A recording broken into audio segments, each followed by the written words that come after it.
Good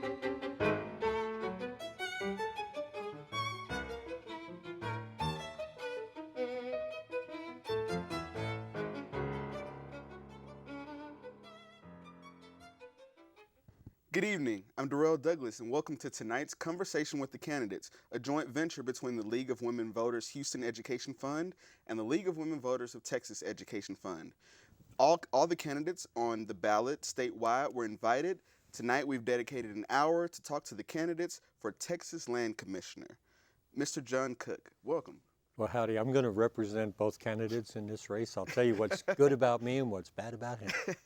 Sounds like a plan. Yeah, well, that's what happens when you don't show. So Mr. Cook, tell us, why did you decide to run?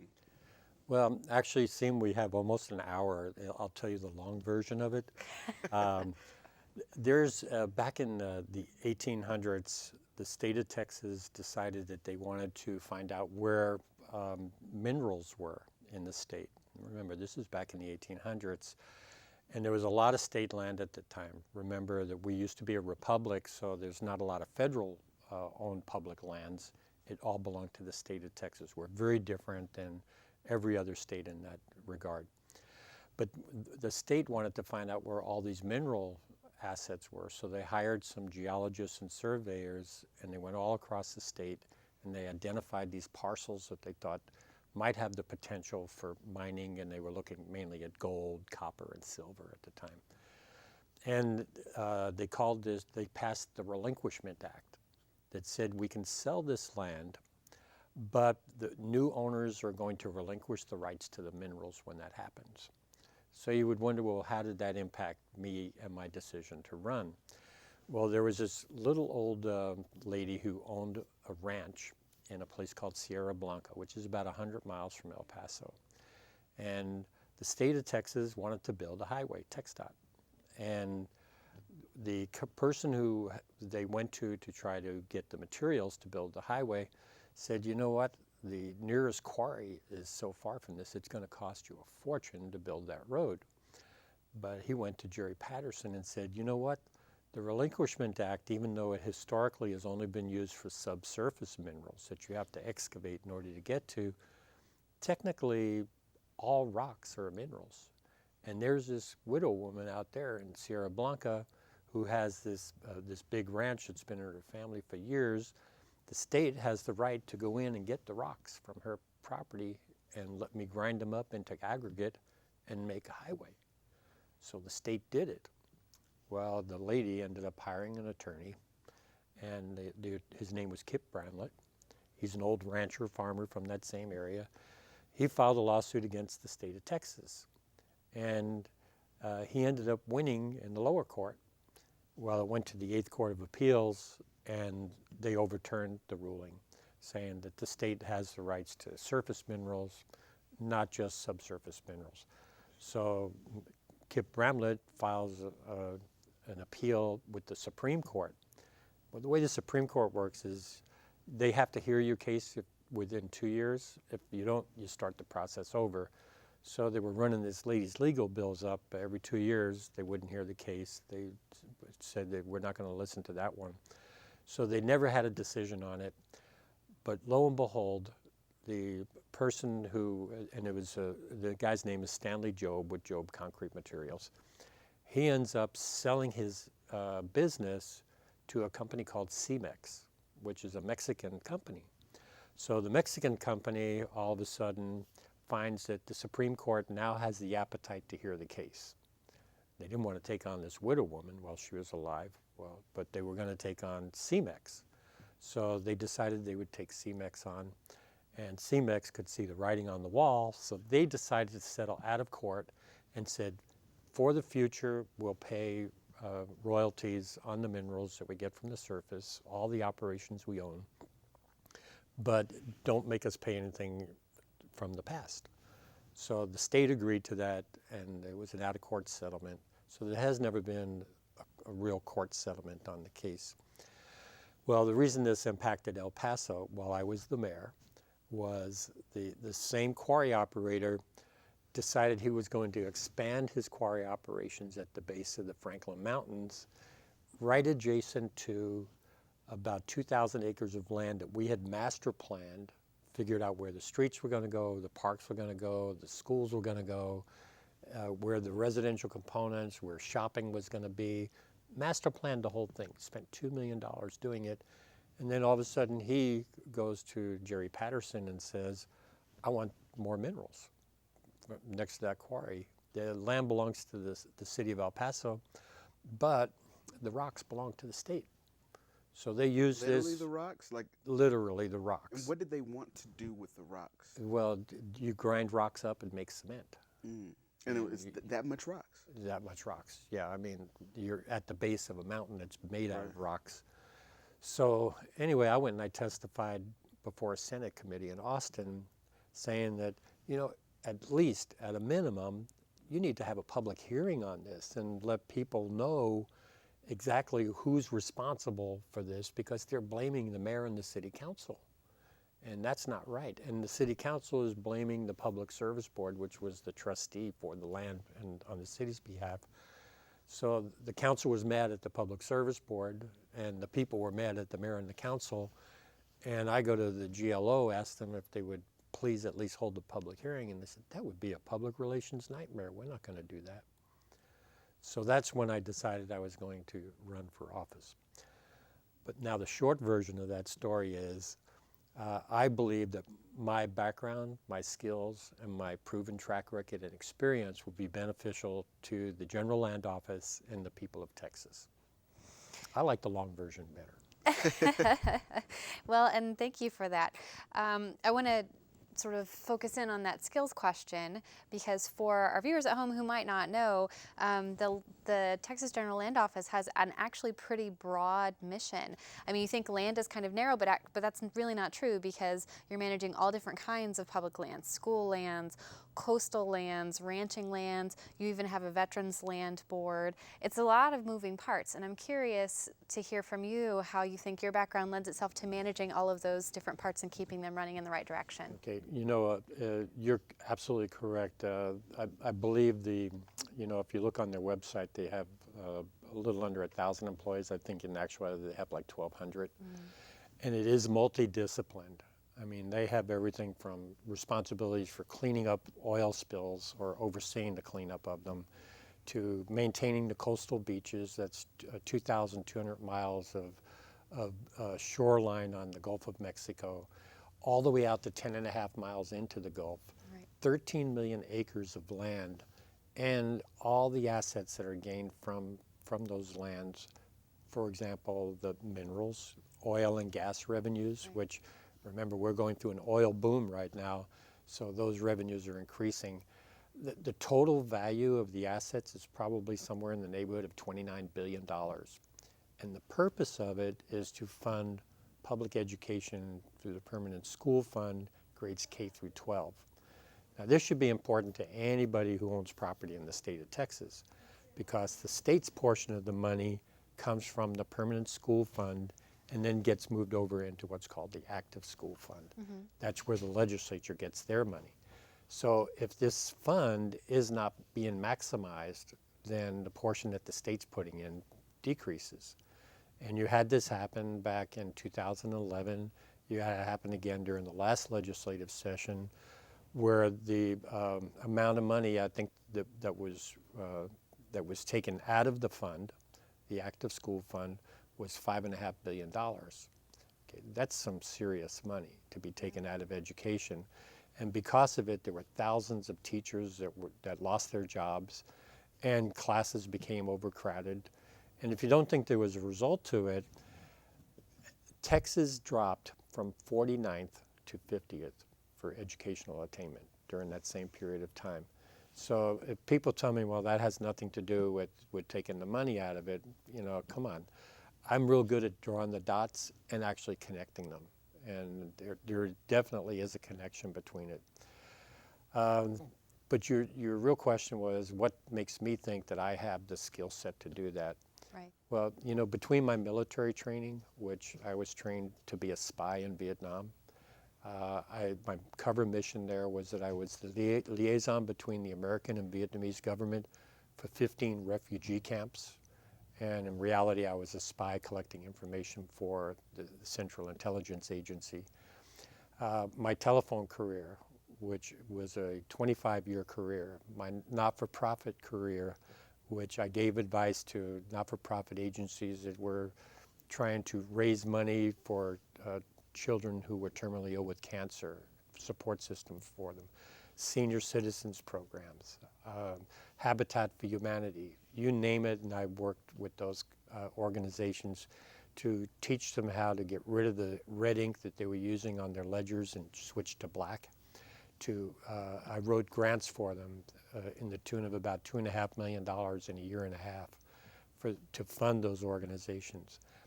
And I even had a career in the food business, and not just my wife's catering businesses and restaurants, but also as the vice president of marketing for Huang Food Products, which was an Oriental egg roll manufacturer. We made 95,000 frozen egg rolls a day, all hand rolled by Mexican Americans in El Paso, Texas, and shipped all across the world.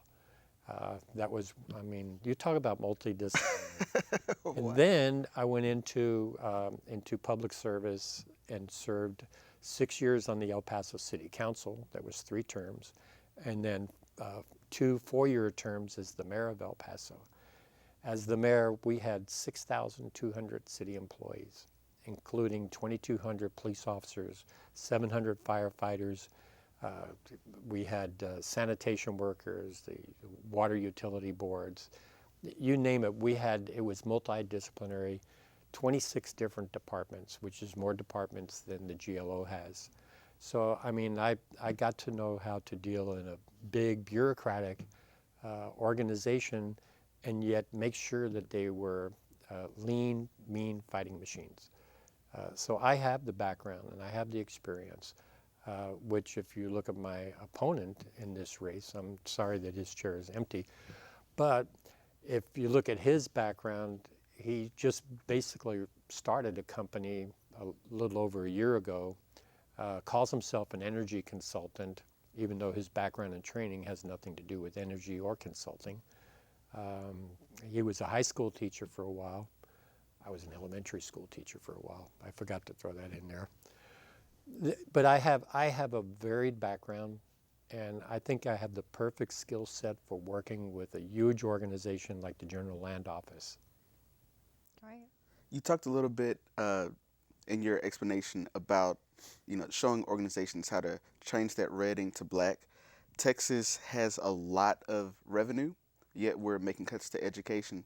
If you became our next land commissioner, what are some of the things that you would immediately do to increase revenue for the state? Well, I can tell you that the person who really should answer that question should be the comptroller. Because that $5 billion cut was over a misforecast by the comptroller's office. We did not actually have a $5 billion deficit. We had a surplus. So I don't know how you could make a $5 billion error. If I had a CPA who made a mistake like that in my businesses, they would be looking for another job and not get a good evaluation on the way out. But the land commissioner does have some responsibility and authority in it. He negotiates the royalty agreements that are with these private folks who are going in doing the oil and gas exploration and exploitation. So that money ends up going into that permanent school fund that I talked about. And then from there it goes, that is basically an investment portfolio. So one of his other jobs is to make sure that those investments that we've made, which are done through private companies, are actually getting a good return on their investment. So, when Jerry Patterson, he's the current land commissioner, when he decided he was going to run for higher office, he had an epiphany. And the epiphany was that 2 companies, which he never would disclose who they were, probably owed the state $100 million worth of royalties that they had never paid.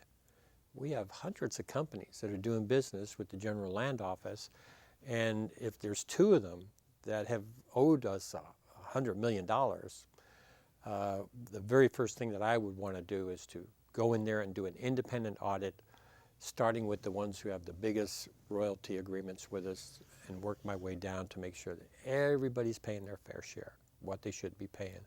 And especially during this oil boom, I mean, there's a lot of moving parts in those royalty agreements. Very, very complicated. Even Jerry Patterson said that when he said, my people have been doing a good job, but these are very complicated agreements for us to make sure that everybody's paying what they're supposed to pay. Well, let's go in and do some audits and find out. The worst case scenario is that you find out everybody's been paying what they're supposed to be paying. And the best case scenario is you find out that not only is it $100 million, but it's millions and millions of dollars that are owed to the state for royalty agreements that the private people have not paid to us. So that's one of the ways that I would maximize it. The second way is to go in and audit the companies who are doing the investment portfolios and make sure that maybe just spot checking them, make sure that they're getting good returns on the investments. That shouldn't be a very expensive venture for us to do that, to make sure that we got the most qualified people, not the ones who are given the best campaign contributions to candidates, but the ones who can invest our assets and get the best returns. So I want to switch gears a little bit and talk to you about the coastal portion of the land, of the DLO's responsibility, because on the one hand, we've had a lot of talk from the scientific community about the importance of restoring wetlands in order to protect against major storms like the ones that we've had, not recent years, but a few years ago. Some of them we're still recovering from. But there's a tension because developers and people also want to build in these areas. It's nice to have a beach home. And so how do you see the tension between those two needs being resolved? On the one hand, making sure that our coasts are as ready as possible for natural disasters, while on the other hand, managing the interests of people who would want to build in these areas. With the phenomena that we're going through right now, whatever the cause is of global warming, the beaches on the Gulf of Mexico are extremely vulnerable right now. And you saw that especially during major storm events. For example, Hurricane Katrina or Hurricane Ike, and Hurricane Rita, those caused major damage to the coastal and the wetlands included. So there's some strategies out there. I think just this past weekend, if they didn't do it this weekend, they're planning to do it next weekend. There's one of the old World War II battleships that's actually going to be sunk out off of Port Isabel in order to start a new coastal reef that's going to grow up out there. It'll take years for that to actually work for us, but that's one way to lessen the damage. And it's an experiment. We'll see if it will work. It has worked in other places around the world, but that's one way. The second is let's be real careful. For right now, there's still 5 years of a moratorium on allowing new drilling in the Gulf of Mexico. After the BP oil spill, we realized that some of these companies were taking really, really big shortcuts in order to make sure they maximize their profits, and very little concern about the environment. We still have not even recovered from the BP spill. Part of the monies that are due to the state of Texas because of it, they're just now deciding how that money is going to be distributed, and it will go through the General Land Office, by the way. So I think the other thing that's really important, which you alluded to, but it's really a separate discussion, is the Texas Open Beaches Act. Historically, ever since the Spanish land grants, the beaches of Texas have been open to the public. Anybody can walk on public beaches. You can build near the beach, but you can't restrict anybody else's access to it. There always has to be some access. So you go to the beaches in Texas and you notice right between luxury resort hotels that are near the beach, there's a pathway for you to get down to the beach and enjoy it, and that's the way it should be. Now, I can tell you that I agree with the current land commissioner who dissented when there was the split decision by the Texas Supreme Court that allowed somebody whose house got destroyed during during a hurricane. And then the new shoreline had actually moved. So where his house was is now out underwater. And they allowed him to rebuild on something that never belonged to him before. That was a tragic error that is leading to the destruction of the Texas Open Beaches Act. And the legislature has been looking at that act, trying to make a decision based upon the Supreme Court decision that I think could end up being detrimental. You know, if you go to places like Florida, you can buy a piece of beach, you can keep everybody else off of it, you can build a resort hotel, and the only people who can use that beach are people who belong to the resort hotel. You can't do that in Texas, and you shouldn't be able to do it in Texas. The beaches belong to all the people of Texas, and we need to uphold that trust that people had, that they would always remain our beaches and not be up for to the highest bidder. Let's talk a little bit about drilling for oil and gas on public lands. Do you feel that the current regulations are working? And if not, what different needs to Well, the problem is the current regulations are basically non-existent. That's the problem. In order to drill for oil and gas in Texas, all you need to do is to get a permit from the Railroad Commission. Then you have at it. Now, who should be watching it is the state's version of the Environmental Protection Agency, which is called TCEQ, Texas Commission for Environmental Quality. Unfortunately, they are not doing anything. They're not monitoring it, anything except they do air emissions monitoring. That's all. So you take new processes, well, they're not new, but they've been refined as of late, like fracking, for example, which has turned out to be a major boon to oil and gas production in the state of Texas, and is adding to the surpluses that we have not only in the rainy day fund, but in the permanent school fund and in the permanent university funds. So that's the good news. The bad news is there are no controls over what's used in the process, including carcinogenic chemicals, and there's no controls over the standard of the water once it's used in that process before you get permission to drill an injection well and inject it back into the earth, because you polluted it to a point that it can't be used for anything else ever. There's no standards as to how good you have to clean it up before you can dispose of it. And then also there's very little controls right now over the methane gases that are released, and they're just flaring them off, which in my humble opinion, I'm not a scientist, but it would seem to me that methane gas is I've heard anywhere from 10 to 100 times more harmful to the ozone layer and the atmosphere than CO2 emissions. So if that's true, then why are we allowing the uncontrolled escape of these gases? And remember, those gases could be used in the future. Maybe not for us, but for our grandchildren and great-grandchildren. Who knows what energy sources that they're going to rely on in the future. So here we are wasting a future energy source, saying that it's not economically feasible for us to capture that gas and to transport it and to use it, or even to figure out a way how to store it on site. And it's causing damage to the atmosphere at the same time. So I just wish that there were environmental controls, but from what I understand, there aren't. Pretty scary. It is. It is.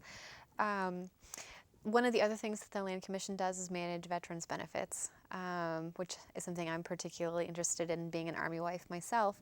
What I'm curious about is whether you are satisfied with the GLO's current work regarding veterans' benefits, and if not, how would you change it? Okay. Well, I'm passionate about veterans' issues too.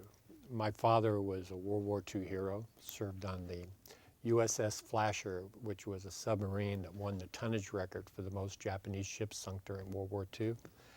And remember, half of our submarine fleet was lost, and every man on the submarine was a volunteer to serve on submarines, knowing that probably only half of them would ever come home.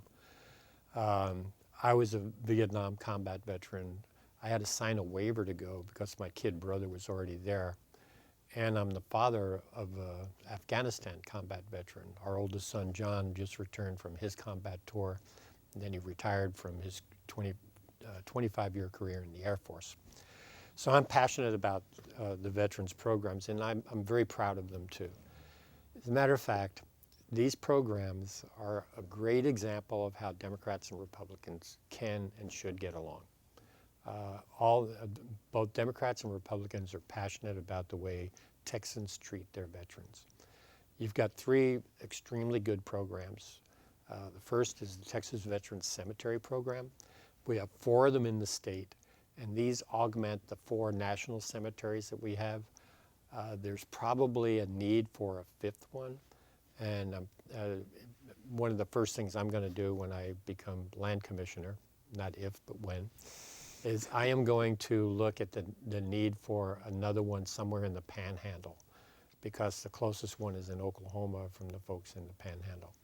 So we need to make sure that that we honor our veterans by having good places to bury them if they or their spouses want to be buried in a veterans cemetery, something close to their family and friends. Second program that we should be very proud of also is the Texas Veterans Home Program. These are nursing homes for veterans who can no longer take care of themselves, or their spouses who can no longer take care of themselves. We have one in El Paso, so I'm very familiar with it. These are great programs that we have. The problem with them is the veterans population, the World War II veterans population, is declining very, very rapidly. And the population of the Korean War vets is getting older and older and older, and they become more in need of these services.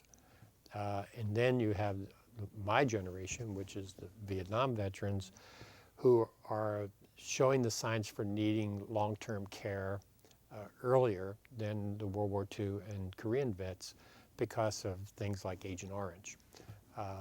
So I know that they're in the process of, I think they just made the award of what city will get the next veterans home, but we probably need several more of them in the state. Typically the legislature has been very helpful in getting these funded, getting them through the legislature, and then having a good competitive process to find out where you're going to build the next one. So the only thing that I would change is I would take our message for the third program, which is the Texas Veterans Land Loan Program, and spread the word about that to the other 50 states. Anybody who's served in the military can get a VA loan to buy a home. You can't get a VA loan to buy land and build a home on it, or to move a mobile home onto it while you're building a home. A lot of Texans like to build their own stuff. And a lot of them like to start out with the mobile home. Some of them want to stay in that mobile home the rest of their lives. So our program is actually geared to let them get a loan for the land, including getting a loan for the mobile home if that's what they want. And then also you can do home improvement loans if that's what you want to do. Or you can use it just like a VA loan and go and buy a house that's already built. Very great program. The lowest foreclosure rate in the nation during the recent economic downturn. A very well-run program supported by both Democrats and Republicans. So we would need to take that one on the road and tell other states what we've done and say, you all need to learn how to treat your veterans the way we treat them in Texas. There's a lot of talk on all the ads that you either see on TV, hear on the radio, or see on TV about this overreach of Washington. Do you see that having an impact on the Texas Land Office? You know, there was, and I think it was a political ploy, and it was basically, my understanding, it was the Red River, and which is a boundary between Oklahoma and Texas, and the federal government saying that they needed to come in and take care of that land because it fell under their jurisdiction, and I think it's one of the few pieces of land in the state of Texas that may fall under their jurisdiction. There are surveys which are being questioned as to whether or not the surveys were accurate. So, but in my humble opinion, it's a whole lot of to do about a whole lot of nothing. and the serpent hasn't raised its head yet. You hear some rattling under the table and you think that it's something real serious. I actually feel that the federal government, when it comes to issues in the state of Texas, needs to get involved if they think that the state's not doing what they should do. And the argument that I gave you about environmental concerns with the fracking process is one of those. If the state's not looking out for the environment, and remember, a global warming that you cause in the state of Texas doesn't just stay here. I mean, the environment knows no bounds. Disease knows no bounds. Air quality knows no bounds. Water quality knows no bounds. So we need to all work together, and if the state will not come up with rules and regulations and enforce them, then I'm fine with the state coming in and saying, you know what, you guys need to give us a warning first and say, you take care of it or we're going to take care of it for you. Now that may run against the grain of what a lot of Texans think, but if Texans really care about the environment and care about what we're leaving to our children and grandchildren, then they would invite the federal government to come in and slap the state upside the head with a big stick and say, get with the program. We can't be polluters. We have to be careful about what we're doing because our lives are not going to last forever. I'm 69 years old. I'm not going to be around that much longer. But my grandchildren and great-grandchildren will be. So I want to leave the state in good shape for them. Well, and if you were our land commissioner, you would have a huge job in doing that. What I'm curious about, because we've talked about a lot of different things that the GLO does, what are your big three? Like if you were our land commissioner, what are the three things you would really want to accomplish in that position? Okay, the first thing, and I mentioned it already, is the audit that I would do to make sure that that everybody's paying their fair share. Okay. The second is to make sure that we have that balance between our economy and the environment. It can't be that you choose one. You actually have to have a balance between both. So that would be my second priority, is to make sure that happens. And the third would be to make sure that we maximize the revenues that we're getting from our investment portfolio to fund public education, and we take as much money as possible out of the permanent school fund without hurting it, because remember that fund is there so you can live off the proceeds of it, and move as much of that as possible over into public education, into the active school fund, so that we can do a good job and move the educational needle up from 50 back to 49, 48, 47, 46, and give our kids the ability for an education that will help them compete in a global environment. We owe that to our children, to give them every possible tool to succeed. And we can't keep shortchanging them saying, we don't have the money. That's not going to cut it anymore. We have to have more of a focus on our children. Those are the three. Well, and then talking about that last one and the claim, everybody's heard it, we don't have the money. Everybody talks about that as a primary reason why education funding in this state is suffering. So, with your understanding of the GLO's job in terms of collecting revenue off of the state's lands, does that ring true to you, or does it ring hollow? And if so, where's the disconnect? Okay, I think here's part of the disconnect. Back in 2011, the legislature wanted Jerry Patterson to move additional funds out of the permanent school fund over into the active school fund.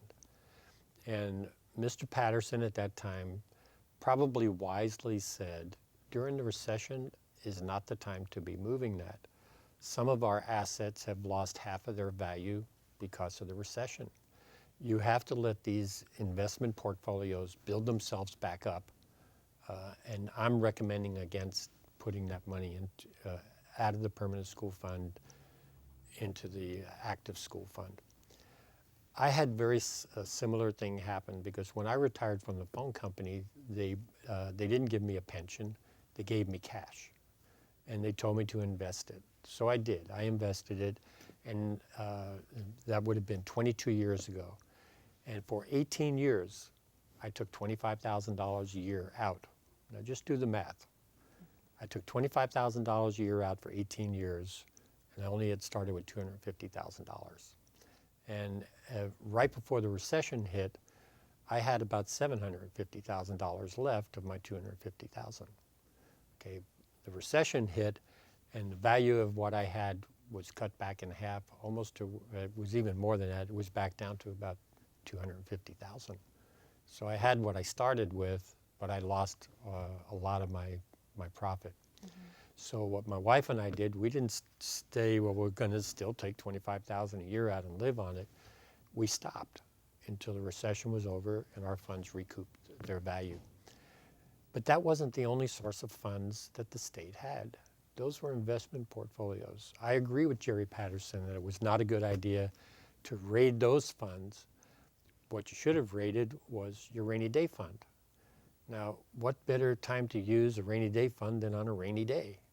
Okay, and if you have a shortage and you can't fund your children's education, that's, to me, is a real rainy day. That's when you should have gone into that fund, taken money out of it, and put it into educating our children. Not saying that we have a deficit, and the people who are going to pay for it are our children. You were talking about your children, your wife, your grandchildren, and great-grandchildren. Take us back to the moment where you broke the news to them that you were going to run for statewide office. What was that like? Well, I was immediately reminded of, you do realize that in the 168-year history of Texas, that no El Pasoan has ever won a statewide elected office. I said, I understand that. That's one of the reasons I'm running. It's sort of like the lottery. You know, you cannot expect to be a winner in the lottery if you never buy a ticket. El Paso had only put one candidate up for statewide office in all of its history, and that was Judge Bill Moody. Bill ran for the Texas Supreme Court 3 times, and he's running for the Chief Justice of the Supreme Court this time.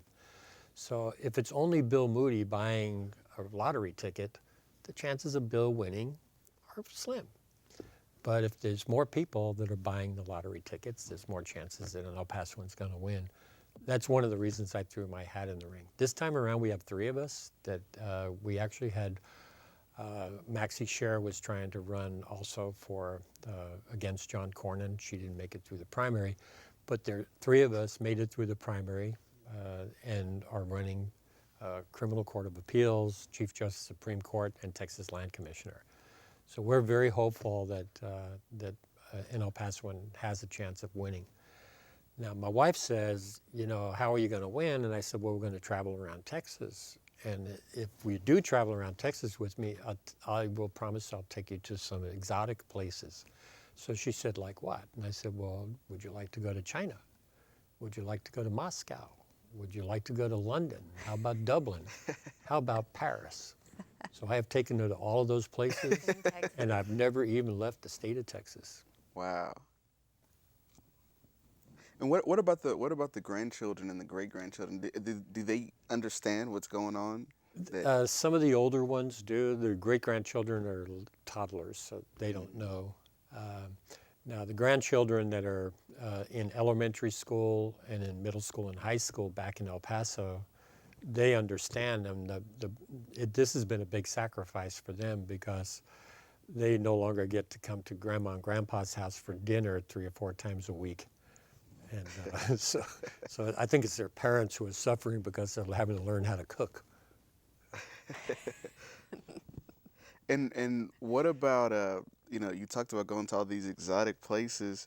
What would you say is your favorite place so far in the campaign? Okay, well, we have been so totally impressed with the diversity of the geography of Texas. Everywhere from, like I said, we've been to Paris, some beautiful forest up in Paris. We've been to the Rio Grande Valley. Matter of fact, we spent all of last week there. That's beautiful. We've been to the coastal beaches. We've been to the mountains. We've been to the plains. We've been up to the panhandle, the farmlands up there. The diversity of Texas is what's really impressed me. All the different economic engines that are operating in the state, that impresses me. The different geography impresses me. The different cultures of the people, from all over the world. I mean, you have people who relate to the German culture in Fredericksburg, and you have communities like El Paso that are 85% Hispanic, and then you have the diversity that's all along the Rio Grande Valley. I mean, but I think the warmest receptions that we got were probably in the Rio Grande Valley. It was very warm receptions there, with hundreds of people turning out. I mean, my wife and I have made some trips where, I mean, you travel from El Paso and go to a place like Eagle Pass, and then only 3 people turn out for you. You know, that's like 700 miles worth of driving. It was such a small group, I actually paid for lunch for everybody, which is pretty rare that I pay for lunch for everybody.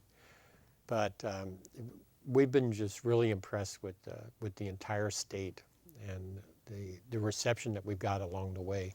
Everywhere we go, people are, especially the smaller the community, the more impressed they are that a statewide candidate took the time to come and talk to them, even if it's only 25 or 30 people. They're very impressed with it, and they get energized.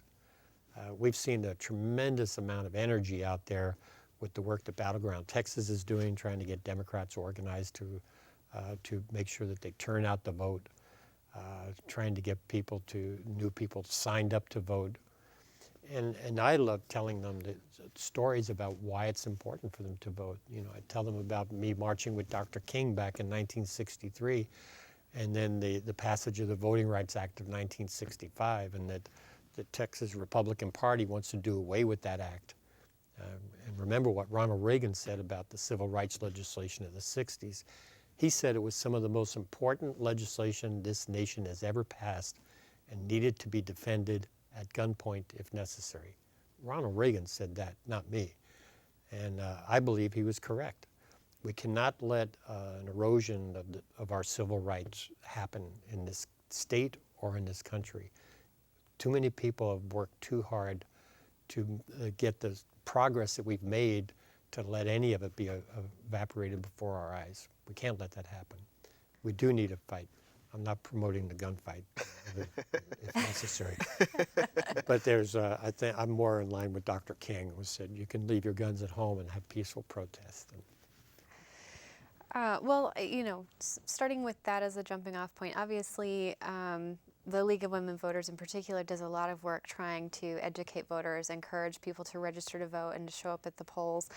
And that is sort of a bottom-up approach to trying to get people re-engaged. But you know, there's an argument to be made that the disconnect runs both ways, because you have people who get into office and then forget the importance of grassroots engagement. So in an office like Leland Commissioner, which does have a host of missions that touch people's everyday lives, what role do you think that kind of grassroots engagement with your constituency should play in how decisions are made?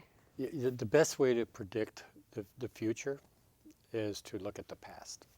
And when I was the mayor of El Paso, the 6th largest city in Texas, the 26th largest city in the United States, a population of 700,000 people, once a month I had Meet the Mayor Day. And anybody without an appointment could come in. I'd get there early in the morning and stay till the last person left. And I would meet with them, sit down and listen to them. Not just listen and then, you know, deer in the headlights kind of thing. I would actually take notes and then have my staff make sure that these people's issues were addressed. I intend to do the same thing, whether it's the surf bums at Bolsa Chica Beach who want to make sure that the beaches are kept clean and that we don't erode the Texas Open Beaches Act, to the people who are concerned what's happening because of the impact to their local communities because of fracking, and what's happening with the boom towns where they see crime rates going up, their public infrastructure being destroyed before their very eyes, social services being strained, and environmental impacts that they're not happy with. I intend to listen to and be a spokesperson for all of those people. It's going to be a big job. It's going to be an extremely big job. And there's 2 ways people can do it. They can be happy and sit in their office in downtown Austin, Texas, and let the operation run itself, or they can get out there and actually meet with the people, listen to the people, and then take the proper action because of it. So you talked about, what was it, Talk to the Mayor Day? Meet the Mayor Day. Meet the we Mayor called it, Day. Yeah. Do you see that type of interaction as one of the keys to increasing voter turnout across the state? Not necessarily for increasing voter turnout. While I was the mayor of El Paso, I did a study because I was concerned that in one of our elections, we'd only turned out 6% of the registered voters. And I said, well, that's ridiculous, not even 10%. It was an off-year election. So I did this semi-scientific survey. And the main reason that I heard from people is my vote doesn't count. Your vote doesn't count. You know what? If enough people believe that, then nobody's vote counts. Because I've always said that Republicans have not been electing Republicans to office in the state of Texas. It's Democrats who stay home do. Because if you're going to stay home and not use your voice in our democracy, which is your vote, that's your voice in our democracy, then you have no right to complain about anything. Keep your voice shut. If you're not going to use it on election day, then don't try using it later on. It's too late. Do you see a link between like civic engagement, like people that will come to that event or people that will come to the city council meeting, and voter turnout? I do, because, and here's the second reason in my survey that people said that they didn't vote, is they didn't understand the issues. And one of the questions that we'd asked them, we wanted to know where they were on the economic scale and how many jobs they held. And the busier a person was, and how many children they had, the busier a person was putting food on the table and taking care of his family, the less time they had to get involved in politics. So I don't know what the answer to that is, other than to make every effort to let people know who you are, what it is you stand for, and what kind of job you're going to do when you're in there. And the reality is, in a representative democracy, you want to pick the person who's most qualified to represent you, and then you can sort of close your eyes. And you can, I put the right person in there. I trust what he's doing. He's going to study the facts better than I would. So, but people need to, and I think what's really hurt our country is the 30-second TV ads that tell you what a candidate is and what a candidate isn't, paint a rosy picture, no substance. What we really need to have is more debates. Now, my opponent in this race has refused to debate me, even though I've offered to debate him in the reddest parts of the state. But those debates are healthy ways to let people who are interested find out what the candidates stand for. And programming like this particular one should not have been a one-sided presentation by the Democratic candidate. It should have been a two-sided presentation by the two people who are running for the office. That's what should have happened. And I mean, this rope-a-dope strategy, it might have worked for Muhammad Ali, to make the guy use all of his energy and not hurt you with his punches. But you know what? This is politics. It's not a boxing match. This is about which candidate brings the most to the table, who has the best experience, who understands what the job is.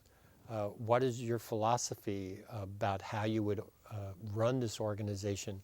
What do you think the most challenging issues are facing you if you do get elected?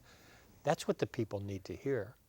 And if they only hear one side of it, then that's sort of a sad day, because the political debate is what really should be driving people. And you see when you do have organized debates that are televised, people tune into them and they watch them. They'll make time in their busy day.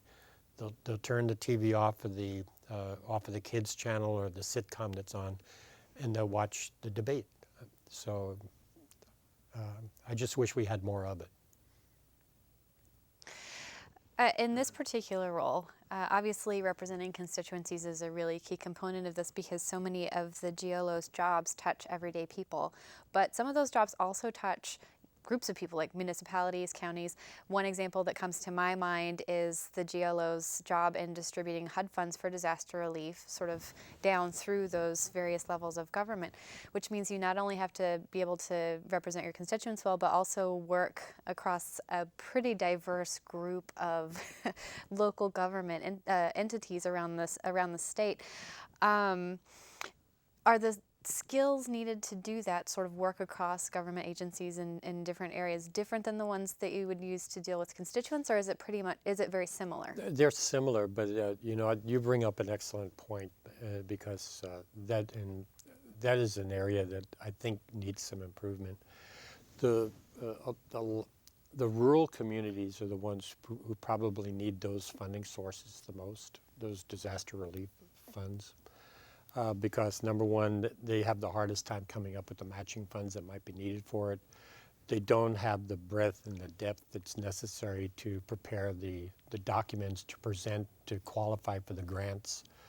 So one of the things that I want to do when I get there to the General Land Office is to have some staff that are dedicated just to helping those rural communities put their grant applications together, so that they can compete and get the funding for it. Good example of this is last week we were in Rio Grande City, and they qualified for some of the grants, and they said that they were going to get them, but they found some I's and T's that weren't crossed and dotted, and they're having to go back to square one. The bad part of that is it's already been identified that they have a project that qualified, and that the funds are sitting there and ready to be used. The longer you delay the implementation of the project, the more expensive it becomes. Right. You have the inflation costs that are going to eat the value of the money up, number one. And then you have the increased inflation costs, which are going to drive the cost of the construction project up, number two. So it's like a double whammy hitting these folks who are extremely frustrated that they want the projects done, they've identified them, they said it qualifies, but yet we can't start construction on it. So, and I think we can do that internally inside the office, especially when it comes to helping those smaller communities to compete and get the funds. You talked a little bit before, going back to your experience with the nonprofits. As a statewide office holder, if elected, or you say when elected, you said in November, what are some of the ways that you would reach out to nonprofits in order to get more inclusion and community inclusion? Okay, a great example of that is the wetlands that we have. And there's some good examples of how the current commissioner has been able to galvanize communities and the not-for-profit community to work in collaboration with the state of Texas through the General Land Office to do improvement projects that are there, compete for grant monies that come from the federal government, and to get their projects done. So what that's called is synergy. And I think that's what we need to start promoting. Public-private partnerships, especially when it comes to things that protect our environment. And that's where the not-for-profit community can come in. Another good example of it would be the Alamo. I mean, the daughters of the Republic of Texas unfortunately got a really bad black eye because of some mismanagement that they had. They're back at the table now working through a contract with the General Land Office, who now has responsibility for the maintenance and operation of the Alamo. But the not-for-profit sector, through the daughters, has the ability to leverage more funds and become a fundraising agent to get not-for-profit funds put into the operations and to make it even a better piece of history than it is today. And some of that history, in my mind, needs to talk more about the history of Texas. I mean, it's an exciting history. The Alamo seems to get all the credit, yet you had, if you look at Gonzales and Goliad, Texas, they had another presidio very similar to the Alamo, which had a bigger massacre and was more responsible for getting Americans to come to Texas to fight the Mexican army. I mean, Sam Houston would not have had his army put together had it not have been for the massacre of over 230 people at the Presidio in Gonzales. And I guess in closing, first, thank you so much for your time. If you wanted to take 60 seconds to talk to the people at home and tell them why they should vote for you come November or October, hopefully people will be early voting. Yeah, well, hopefully it's early voting. And my name is John Cook, former mayor of El Paso, combat veteran from the Vietnam era. I'm a public servant at heart, and I pledge to you that when I'm elected in November, I will work as hard as possible for the people of Texas. I bring my skills, my background, and my passion for government to the table. And thank you guys for having me. Thank you for joining us. My pleasure. And on behalf of co-host Rita Hicks, the League of Women Voters Houston Education Fund, and the League of Women Voters Texas Education Fund, we want to remind you, you can go online to lwvhouston.org and get all the information as far as early voting, and remember to turn out and vote. Thank you. Thank you.